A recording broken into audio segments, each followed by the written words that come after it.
चप्पे चप्पे की खबर, बड़ी से बड़ी खबर, क्राइम से लेकर राजनीति तक किस नेता ने 5 साल में क्या काम कराया।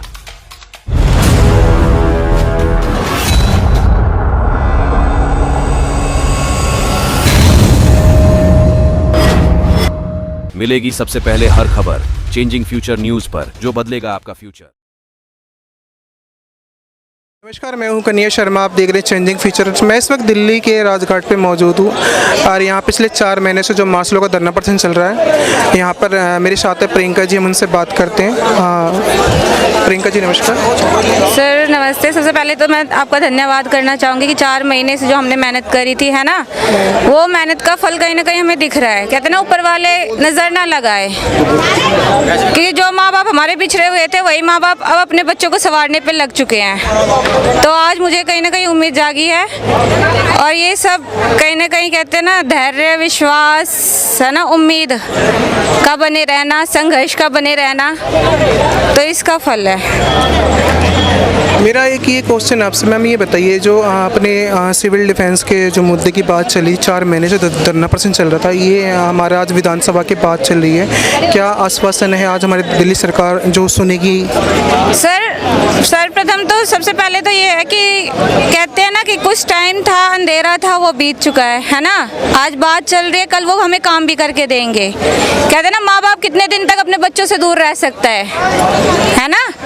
घर से निकल के आप रास्ते पे जाओगे, है ना, कार्य क्षेत्र पर पहुंचोगे, लेकिन कार्य क्षेत्र से फिर दोबारा घर को ही लौटना होता है। तो वही हम बच्चे थे और बच्चे हैं और रहेंगे भी बच्चे, है ना। और हम कोई पॉलिटिकल पार्टी नहीं थे, हम तो उन्हीं के बच्चे थे, चाहे वो बीजेपी सरकार हो, चाहे आम आदमी पार्टी की सरकार हो, चाहे कोई भी सरकार हो, हम सबके बच्चे हैं। और सबके लिए जहाँ जहाँ हमें जो जो कार्य मिला था वो हमने करा था। डिजास्टर मैनेजमेंट टीम होता है ना, वो डिजास्टर के लिए होता है, घटना दुर्घटना के लिए होता है। तो घटना दुर्घटना जहाँ भी घटित हुई वहाँ हमें बोला गया, हम गए, तत्पर रहे, वर्दी भी हमने उसी चीज़ की पहन रखी है, आगे भी हम तत्पर रहेंगे और अभी भी हम तत्पर थे। ऐसा नहीं था कि हम यहाँ बैठे हुए हमने अपनी गरिमा को भूल गए, अनुशासन को भूल गए, उस वर्दी की मर्यादा को भूल गए, उस डिपार्टमेंट के प्रति जो कार्य दिए गए थे उसको भूल गए। नहीं, सब चीज़ों को लेके फिर हम आगे तक यहाँ तक पहुँचे हैं और आगे भी कहते हैं ना, हम अच्छा करेंगे तो हमें भी अच्छा मिलेगा। तो भगवान ने, हम अगर अच्छा कर रहे हैं, ये हमारा कर्तव्य है, लेकिन हमारे साथ भी बुरा नहीं हो सकता। अपने पिछले 4 महीने से भगवान से प्रार्थना करी, आज हमारी प्रार्थना भगवान ने सुन ली है। उम्मीद है कि आज हमारे पास कोई खुशी आएगी? सर बिल्कुल उम्मीद है, उम्मीद पे तो दुनिया टिकी है। और एक बात बताओ, मैं पहला ही शब्द ये बता रही हूँ कि माँ बाप ने जो छोड़ रखा था हमें, है ना, माता पिता कौन, वो जो सीएम साहब है हमारे, है ना, चाहे पीएम साहब है, चाहे एलजी साहब है, एक पद जो होता है ना, वो माता पिता का, है ना, प्रतिनिधित्व करता है। वो पद, वो व्यक्ति करे ना करे, लेकिन वो पद जरूर करता है। तो वो पद के प्रति जो कार्य है ना उन्होंने अपने बच्चों को कुछ टाइम के लिए संघर्ष के क्षेत्र में डाला था।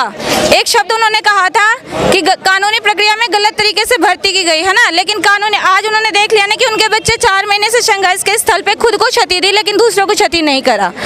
अपने जो कर्तव्य था डीसीडी का, है ना, डिजास्टर मैनेजमेंट का, वो हम यहाँ बैठे बैठे भी कहीं भी कुछ भी होता था दौड़ के भागते थे, जबकि हमारे पास खुद के लिए क्षमता नहीं है, लेकिन दूसरों के लिए अपनी क्षमता दिखाते थे। तो ये चीज़ है। तो दूसरा कौन, वो तो हमारी कर्म भूमि है और हमारे दिमाग में, कहते हैं ना, रग रग में वही चीज़ बस ये है कि अपनी परवाह पहले करो, लेकिन परवाह नहीं करना है, पहले कर्म को देखना है। तो वो कर्म भूमि के क्षेत्र में हम उतरे हुए हैं और हमेशा ही तत्पर रहेंगे। क्योंकि केजरीवाल जी ने ये भी कहा था कि केजरीवाल जी ने कहते जितने भी मार्शल हैं हमारे दिल्ली के अंदर, जो बसों के अंदर मार्शल काम करिए, वो मेरी खुद की फैमिली है। उसके बारे में आप क्या कहोगे? सर एक वही चीज़ आ जाती है, आप कह रहे हैं खुद की फैमिली है, वही तो मैं कह रही हूँ, उनका पद के माध्यम से और उन्होंने खुद एक व्यक्तिगत माध्यम से ये बोला है ना कि मेरी फैमिली है। तो मैं तब से आपको यही कह रही हूँ कि उनका जो पद है वो माँ बाप का प्रतिनिधित्व करता है और हम सब जो है वो बच्चे हैं। कहते हैं ना, हम वोट की बात नहीं कर सकते क्योंकि हम कोई राजनीति वोटर नहीं है, लेकिन हम समर्थनकारी जरूर है। जिस भी क्षेत्र में देश देश के अंदर कुछ भी गतिविधि होती है वहाँ सिविल डिफेंस वॉलंटियर्स सबसे पहले तत्पर रहता है। तो सिविल डिफेंस वो है जो दूसरों को बचाने के लिए आगे जाते हैं, भगवान उनकी रक्षा करता है। और भगवान क्या, सबसे पहले वो माँ बाप ही हमारी रक्षा करते हैं। तभी उन्होंने रोजगार दिया, रोजगार से कुछ टाइम के लिए हम वंचित हो गए थे, उसका भी कोई दुख नहीं है। उससे हमें ये पता चला कि हमारी कितनी वैल्यू हमारे खुद के लिए है। और हमें दिल्ली सरकार को क्वालिटी पता लगी कि मार्शल ना होने की वजह से कितना परेशान है लोग पब्लिक। जी बिल्कुल, ये चीज़ पता लगे ना लगे, लेकिन उनको ये चीज़ ज्ञात हो चुका है कि जिन बच्चों को उन्होंने मतलब भर्ती लिया था, है ना, भर्ती की प्रक्रिया में शामिल किया था, वो बच्चे ईमानदार हैं और वो बच्चे कर्मशील है। सबसे पहली बात तो कर्म के क्षेत्र में वो कर्मशील है, धैर्यवान है, ईमानदार है, ये चीज़ है। अच्छा ये बताइए, मेरा एक सवाल है मैम, ये बताइए आप पिछले 4 महीने से धरना प्रदर्शन कर रहे हैं यहाँ पे, कितनी दिक्कत आपने यहाँ पे झेली? सर दिक्कत की मैं क्या कह रही हूँ, दिक्कत हम किसी से भी कहेंगे, कोई हमारे मजाक बना देगा, हंस देगा, कुछ टाइम के लिए संवेदनाओं से ढल जाएगा। दिक्कत तो बहुत आई है, कुछ हमारे शहीद भी हो गए, है ना। शहीदी को कहते हैं ना, जो चला गया वो लौट कर नहीं आता, वो भी इंसान था, वो भी डीसीडी का था।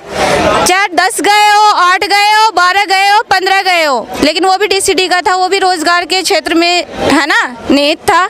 किंतु वो चले गए, उनको तो हम ला नहीं सकते, लेकिन सीएम साहब से इतना है कि वो अपने बच्चों को अब जितने हैं उनको बचा जरूर सकते हैं, वो भी हमें रोजगार हमारे वापस देगा। मतलब जहाँ तक है आज दिल्ली सरकार ने हमारी खुशी की बात जो सुनाने की कोशिश कर रहे हैं, आज हमें शाम तक कोई खुशी मिल सकती है, ये बता कितने आप लोग खुश है, ये बताइए। सर हम कहते हैं ना, खुशी को भी थोड़ी सी नज़र लग जाती है, इसलिए मैं ये नहीं कह सकती कि कितने खुश हैं। जिस दिन काम मिल जाएगा ना, पिछले 4 महीने से मैम आपके चेहरे मैंने हंसी नहीं देखी, जो मैंने आज जो हंसी देखी है, बताइए क्या राज हंसी का, ये बताओ। तो सर राज क्या है? राज ये है कि अब हमारे जितने भी मतलब हम ये सोच रहे थे कि हम यहाँ से संघर्ष करते करते एक दिन हम भी मिट्टी के अंदर विलीन हो जाएंगे, हमारा भी आशा आकांक्षा जो है कहीं आहत खा जाएगी। पर आज का दिन ऐसा है कि जो कि मतलब फील हो रहा है कि हाँ हमने संघर्ष करा, वो हमारा फल मिलेगा और वो मिल रहा है। तो ये चीज़ है, तो इसलिए खुश की बात भी है और एक मेरे संघर्ष की भी मुझे विश्वास है कि मैं यहाँ तक चली और आगे भी चलूँगी। और इसी तरह ईमानदारी, जिस तरीके से मैंने अपने लिए ईमानदारी दिखाई ना, उसी तरीके से कर्म क्षेत्र में भी ईमानदारी दिखाऊंगी। और भी यहाँ पे जो और भी मार्शल भाई हैं उनसे बात करते हैं कि उनको आज क्या मतलब खुशी आने वाली, उनसे सर नमस्कार, क्या नाम है? बाबूलाल है। बाबूलाल जी, अभी ये बताइए आपको कितनी खुशी महसूस हो रही है जब आप ये सोचते कि विधानसभा में आज हमारे मार्शलों के हित में जो बात चल रही है, तमाम जो दिल्ली सरकार के नेता हैं, बड़े नेता, वो हमारी बात चला रहे हैं, खुशी की क्या बात है बताइए। आज बहुत खुशी का दिन है हमारे लिए परिचर्चा हो रही है विधानसभा में, और अब यही चाहते हैं सरकार से हाथ जोड़ के गुजारिश है, हमारी नौकरी वापस दी जाए, हमारा प्रपोजल पास किया जाए, दिल्ली सरकार के माध्यम से एलजी साहब को भेजा जाए और वो जल्द से जल्द हमारी नौकरी वापस दी जाए। तो हमारी यही गुजारिश है और हमें बड़ी खुशी है आज हमें कि आज हमारे लिए बहुत तमाम जो मार्शल है देख सकते हैं, सबके चेहरे पे जो स्माइल है, आज का दिन इनके लिए बहुत अहम और मुद्दे की फैसले की बात है। आइए हम एक इनसे बात करते हैं, जो अंकल जी नमस्कार, क्या नाम है? नमस्कार जी, मेरा नाम राजेश सक्सेना है। हाँ जी। मैं सिविल डिफेंस के द्वारा ही जॉब करता था, नौकरी करता था। सबसे पहले तो मैं आदरणीय अरविंद केजरीवाल जी के सिर चरणों प्रणाम करता हूँ और अपने सारे 10,792 भाइयों की तरफ से उनके सिर चरणों प्रणाम करता हूँ। 10,792 सिविल डिफेंस वॉलंटियर की तरफ से उनके सिर चरणों प्रणाम करता हूँ। उन्होंने आज हमारी आवाज़ विधानसभा में उठाई और हमारे प्रवीण जी जो एमएलए हैं जंगपुरा से, मैं उनके सिर चरणों प्रणाम करता हूँ, उन्होंने हमारी आवाज़ आज उठाई। और मैं कुलदीप कुमार जी कोंडली से विधायक हैं, उनके सिर चरणों प्रणाम करता हूँ। आम आदमी के बड़े बड़े नेता है जो आज उन्होंने सिविल डिफेंस का जो मुद्दा उठा रखा है अपने विधानसभा के अंदर, मतलब ये मैं उसके बारे में कहना चाहता हूँ, आप लोग कितनी खुशी महसूस हो रही है बताइए मुझे। हम बहुत खुशी महसूस कर रहे हैं, मगर ये खुशी अभी अधूरी है। अब एलजी साहब मेरे बड़े भाई हैं, सीएम साहब भी मेरे बड़े भाई हैं। अब मैं एलजी साहब से गुजारिश करूँगा कि हम सब बहन भाइयों को रोज़गार दे दें, हमारी खुशी को दुगना कर दें। और मैं यही कहना चाहता हूँ उनसे बस, एलजी साहब से। और दिल्ली में जितने भी 7 एमपी हैं बीजेपी के और 8 एमएलए हैं बीजेपी के, मैं उन भाइयों के सिर चरणों पर प्रणाम करता हूँ। हमारी हालत देखते हुए प्लीज़ हमारा साथ दीजिए और हमारे को रोज़गार सुनिश्चित करिए हमारा, मैं यही कहना चाहता हूँ। तमाम जो मार्शल है और भी हमारे साथ बात करते हैं उनसे, जो हमारी बहनें हैं, माता है, वो पिछले 4 महीने से यहाँ पर धरना प्रदर्शन कर रही थी और इनको आज से अहम मुद्दे की जो वेटिंग करे, वो होता है ना मंदिर में प्रसाद की वेटिंग की जाती है, उस तरह की यहाँ पे वेटिंग हो रही है। आप जानते हैं मैम से, मैम बताइए क्या नाम है आपका? नमस्कार मैम। नमस्ते सर जी मैम, कहाँ से आप ये बताइए? सर मैं रोहिणी अवंतिका से हूँ, मेरा नाम विमला है। आरकेडी फर्स्ट डिपो में मैं मार्शल थी। मैम मैम ये बताया आज कितनी खुशी महसूस हो रही है आपको, ये बताया क्योंकि तमाम जो चेहरे हैं यहाँ पे मार्शलों के सबके चेहरे पर स्माइल है, उसकी क्या है ये बताइए। सर 4 महीने से तो आप देख ही रहे होंगे कि कितने दुखी थे सभी भाई बहन। तो आज विधानसभा में आवाज़ उठ रही है तो इसको लेके मतलब चर्चा हो रही है, तो बहुत खुशी महसूस हो रही है। पर हाँ, अभी अधूरी है हमारी खुशी, पूरी जब होगी जब एलजी साहब हमारे लिए कुछ करेंगे। जहाँ तक मैडम थोड़ी बहुत है ना एक आशा की किरण होती है ना, वो अच्छी होती है। आइए हम और भी जो है उनसे बात करते हैं। मैम क्या नाम हुआ आपका? सर मेरा नाम दीपिका है और सो मैं नंदगिरी डिपो से हूँ। मैम ये बताइए, मेरा एक क्वेश्चन आपसे, जो दिल्ली सरकार अभी पिछले 4 महीने से आप लोग धरने पे बैठे हुए थे, आज अहम मुद्दे की बात चली हुई दिल्ली सरकार जो विधानसभा के अंदर हमारे मुद्दे की बात चली हुई है, उसके बारे में आप क्या कहोगे? सर मैं ये कहना चाहूँगी क्योंकि आज विधानसभा में जैसे हमारी चर्चा हो रही है तो बहुत सारे चेहरे बिल्कुल खुशी से लहरा रहे हैं और मैं भी बहुत ज़्यादा खुश हूँ। लेकिन ये कि अभी हमारी खुशी अधूरी है क्योंकि अभी सरकार का काफ़ी सारे स्टेप्स ऐसे पूरे करने हैं, उसके बाद हमारी पूरी खुशी हो जाएगी और हम चाहेंगे बिल्कुल हमारे फेवर में दिल्ली सरकार भी चले और एलजी सरकार सर भी हमारे प्रपोजल पर पास कर देंगे तो हमारी खुशी दुगनी हो जाएगी। मैम आने वाली जो खुशी है बहुत ही अच्छी होती है क्योंकि आने वाला जो पल एक एक चीज़ के लिए हम वेटिंग करते हैं। आइए हम उनसे बात करते हैं। हाँ नमस्कार मैम। नमस्कार सर मेरा नाम रचना है। आप कुछ कह रहे थे? मैं रोहिणी सेक्टर 37 रोहिणी सेक्टर 37 से हूँ मार्शल। सर मैं ये बोल रही थी, मैंने क्या आशा की एक किरण है ना जो थोड़ी हमारे अंदर जागृत हुई है, इसलिए सारे मार्शल इतने खुश हैं कि हाँ कुछ हमारे लिए हो रहा है। जो आज विधानसभा में हमारे लिए आवाज़ उठी है उसको देख के थोड़े हम भावुक हो रहे हैं, सब एक दूसरे को देख के थोड़ी हमारी चमक है। लेकिन सिर्फ हम ये कहते हैं, आतिशी मैम ने हमारे लिए बहुत अच्छा बोला, आतिशी मैम का धन्यवाद जो हमारे लिए उन्होंने इतनी अच्छी स्पीच बोली, जो कुछ बोला उन्होंने बहुत अच्छा बोला। इस चीज़ को देख के और हमें मतलब कि इतना गर्व सा महसूस हो रहा है, इतना अच्छा लग रहा है सबको कि हाँ हमारे लिए कोई है, कोई सुनवाई हो रही है, कि थोड़ी किरण दिख रही है आशा की। तमाम जो मार्शल हैं यहाँ पे मतलब खुशी के मतलब खुश हैं सभी, उनका फैसला आने वाला है। मैं भगवान से ये दुआ करूँगा, दिल्ली सरकार से अनुरोध करूँगा कि जो भी इनकी जो मार्शलों के जो मुद्दे की बात चली 4 महीने से उन्होंने धरना प्रदर्शन किया था। और हमारे जो एक मैम है उनसे बात करते हैं। मैम बताइए।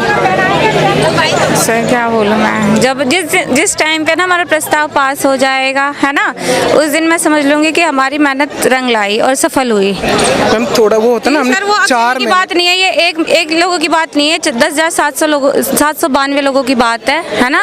हो सकता है काउंटिंग में आगे भी बढ़ सकता है क्योंकि है ना पूरी प्रॉपर काउंटिंग तो किसी के पास नहीं है गवर्नमेंट के अलावा, ठीक है। तो ये चीज़ है, तो यही कह रहे कि वो सफलता अधूरी है जहाँ पे उस सफलता का कुछ है ना प्रॉपर परिणाम उस दिन मिल जाएगा जिस दिन इस वर्दी का परिचय फिर से दोबारा हम पंचम पे फहराएंगे है ना, कर्तव्य भूमि में फिर से इस यूनिफॉर्म को कार्यान्वित करेंगे, आगे बढ़ेंगे। ये वर्दी है ना कहीं आंदोलन का श्रेय नहीं लेता, लेकिन क्या करें हमारा रोजगार गया था ना, तो इसलिए हमें लेना पड़ा। पर वो आंदोलन नहीं था, ये संघर्ष था। आंदोलन तो संघर्ष के पास एक फ़ायदा होता है और मैं ये चाहता हूँ कि दिल्ली सरकार से तमाम जो देख रही है मार्शल जितने भी हैं यहाँ पर आए हुए हैं अपनी एक छोटी सी किरण के लिए, आज उनके विधानसभा में तमाम जो बातें उठाई गई है मार्शलों के हित में कि दिल्ली के अंदर जितने भी मार्शल हैं वो दोबारा वर्किंग करेंगे, दिल्ली की बसों के अंदर दोबारा अपनी जो खुशी है वो तिरंगा लहराएंगे। मार्शल का कहना ये है। मैं दिल्ली सरकार से अनुरोध करूँगा कि जितने भी तमाम मार्शल की इनकी ड्यूटी वापस दी जाए और क्योंकि सबसे अहम है कि क्योंकि कई मार्शल ऐसे हैं जो हमारे बीच में नहीं रहे, मैं उनकी आत्मा की शांति के लिए भी भगवान से प्रार्थना करूँगा। और सबसे बड़ी अहम बात है क्योंकि कई मार्शल ऐसे हैं जो अपने घर वगैरह से मतलब दिल्ली से बाहर रहते थे, वो भी उनको आने जाने में दिक्कत होती थी। मैं ये चाहता हूँ जितने भी मार्शल इस मतलब जो खुशी महसूस करेंगे और जल्दी से जल्दी एक दूसरे से बात करने की कोशिश करेंगे। और मुद्दे की बात है, इनकी जो खुशी है आज शाम तक इनका जो रिजल्ट आने वाला, वो मेरा जो सवाल है कि 100% इनका कामयाबी का जो इन्होंने झंडा उठाया था वो सक्सेसफुल होगा। मैं Kanhaiya Sharma, changing future news, Rajghat से। नमस्कार।